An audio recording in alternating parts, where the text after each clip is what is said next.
Greetings and salutations, Kyllax here, once again, with part of my next episode for Know Your Role. I say part of because I don't have all of the roles scripted out. I seem to have run into a little bit of a writer's block when it comes to assassins, junglers, warriors, and bruisers. So, if you have some tips or general recommendations, please either send it to me on Twitter or shoot it to me in email, or heck, even put it down in the comments below. So the purpose of this episode is just to give a brief overview of the roles and some tips and recommendations on what to look for and a little bit on how to play them. Now, this is not a dissertation. I'm not going to make this into a doctoral thesis. Like I said, this is just a brief overview of things that I think people should know when they're trying to play a specific role in Smite, and especially for the newer players who may not have this knowledge. So the first role I'm going to touch on is the carries and or hunter role. These are physical damage gods, which means that they can do critical hits, which is a lot of damage. And their auto attacks do a higher percentage of damage from their physical power as compared to the auto attacks from a magical damage god, who's generally the percentage that is put into their auto attacks is much, much lower.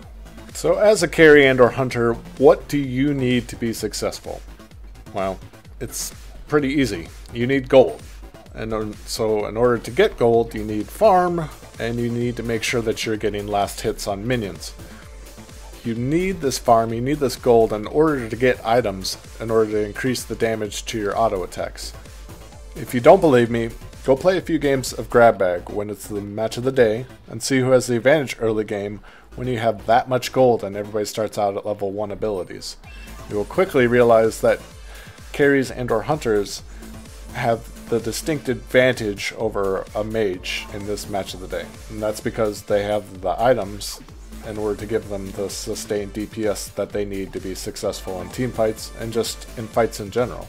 So as an ADC hunter, you need to rely on your auto attacks to do your damage for you instead of your abilities. Now, you can use your abilities to do several things. You either use them to set up your auto attacks, to escape, or secure a kill. So for example, if you use the Apollo's moves, you can use it either to get into a team fight or out of a team fight, and or using his So Beautiful in order to finish off a low health enemy. So speaking of last hits, they're incredibly important for a carry and or hunter, especially if your lane partner has Watcher's Gift, because then you both get the same amount of gold from a last hit. You need to watch the enemy minion's health to make sure that you get the last hit instead of your minions.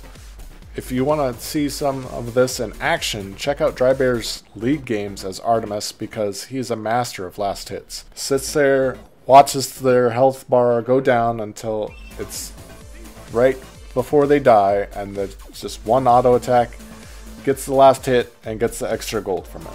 Now, hunters and ADCs most of the time go into the dual lane, aka the long lane, but there are some who can pull off solo lane, also known as the short lane, if they're done right. Apollo, Neath to an extent, and I've seen some success with Amuz and Cobb, if done right. It's not recommended in my opinion, but you can do it.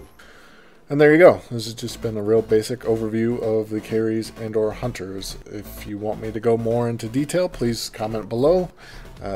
If you found the video helpful, please like and or comment, or shoot me an email, or send me a Twitter, or just something that let me know that this helped you. I did this as a much shorter episode than my previous ones, which were 15 to 20 minutes long, in the hopes that it would get the needed information out there sooner.